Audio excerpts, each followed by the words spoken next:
In my life of 43 years, I've never gotten the chance to meet a man like Tommy Gwynn.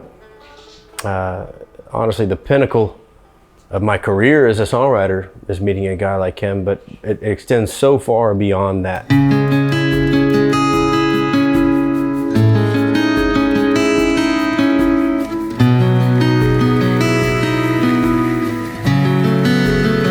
The devil's got my number, he knows my address, he knows where I'm sleeping, but he ain't showed up yet. I was born June the 2nd, 1919, and I was raised on a farm.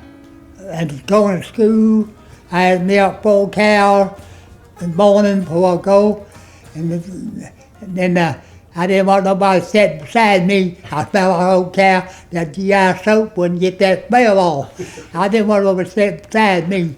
The first day of school, my sister, she was ahead of me, and she's in the 3rd grade, but they didn't have nobody in 3rd grade, so she made the 3rd grade, 4th grade the same year. When I come, they thought I'd be a weird. I didn't know my name. My name was Tommy Gwynn, but everybody called me Bill. I don't know why they call me Bill, but nobody knows where it come from. But Bill's my name. And the teachers asked me what my name was. Tommy Bill Gwynn. And she said, it can't be Bill. Yeah, gotta be Bill. Bill's all I them know. She might give me a whipping the first day of school. I got all kind of whipping, because I was born with no tongue. Tommy had a disability from the beginning. Tommy was fighting against that and kids making fun of him. And I talk funny, and I always say something funny, but the teacher didn't like it. Tommy always had adversity. He had to overcome things that most people don't have to deal with. He's been in 2 wars, 2 conflicts. He survived 8 bullets. He's lost his wife. He's lost his children. No, I got all kind of beat. The Holy Spirit let him do it, because he had to figure out me being a ranger back in. Tommy believes that he was born to be a ranger. He's always believed that. I did a little research, before we written anything, and I didn't know too much about the Rangers. They've been around since 1812. I learned that they were sharpshooters. They came out of the ranks of the frontier settlement. They had amazing men in their ranks. Abraham Lincoln, Daniel Boone, they were all Army Rangers. The devil's too damn lazy, he preys on the weak. I've seen him work before, down a dead-end street. I worked with G.E. Walker, so in Somerville, Tennessee, right out in Memphis. And I got to hear all about what Hitler was doing. That's World War II. So what I did, I prayed about it a lot. Tommy prayed on it. Tommy prayed and said, should I do this? And the Bible scripture come to my mind.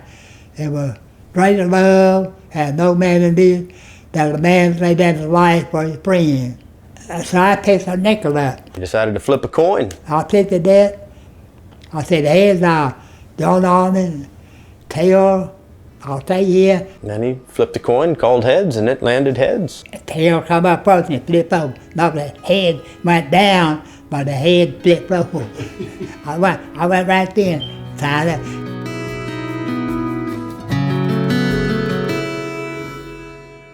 He said, we don't know about World War II. I said, I do. They won't have it. I want to learn what I can. I said, write my name down, and said, put B in front of it. I went back to work. So, well, I won't ever call you. But January they decided they did want me. So they got me. And here I am going to the Army, Fort Jackson. And then they didn't like me, because I said I come from Memphis. Knocker people don't like me. Everywhere I went, there were too many people that didn't like me. Let me assert my firm belief that the only thing we have to fear is... Ranger infantry battalions were highly trained specialists. Well, I went all through the army, World War II now. They were often sent behind enemy lines. They were the point of the spear. I wounded 5 times, World War II. Tommy told me that he may be the only man in the military that's ever stopped a bullet with his hand. Tommy said he took one right in the hand and it stopped it. And he said after that, he was in the hospital, he said, "Can I have the bullet?" And they didn't give him the bullet, but he said from there on he wore a black glove on his hand. The devil's getting restless, I'm keeping him up at night. Yeah, and I'm getting older now, but he knows that I'll still... I became an officer December 4th, 1944, and come up got me December 3rd. And brought me back. I talked to the court martial. Said, the sergeant come in there and said, "Sergeant Gwynn," yeah. He said, "General Bradley and General Hall want you out here." Oh, 2 of them on me now. I knew I'd been court martial. Till that, they saluted me. Took their arm up, said, "Lieutenant Gwynn." I never heard that before. And that, I was so bad.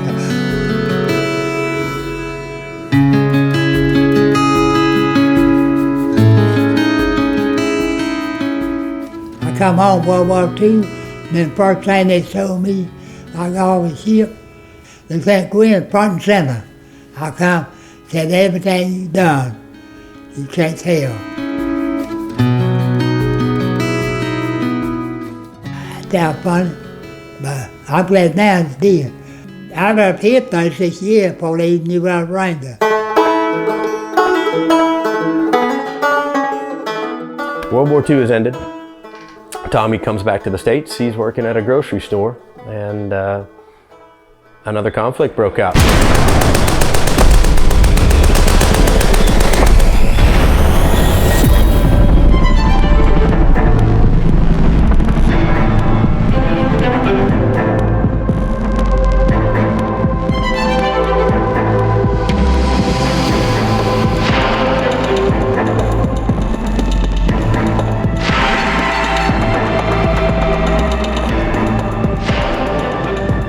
Tommy's up in the mountains. Tommy's doing what Tommy does, and Tommy's captured. They got me, and I was standing on a mountain. And they are gonna kill him. I put a rifle back of my head. And Tommy said that was all the instigation he needed. He escaped. But I rode down a mountain. They shooting above my head. I got away from him, got back. And you'd think the story would stop right there, but Tommy continues. Tommy goes back. He's still fighting. He's still fighting.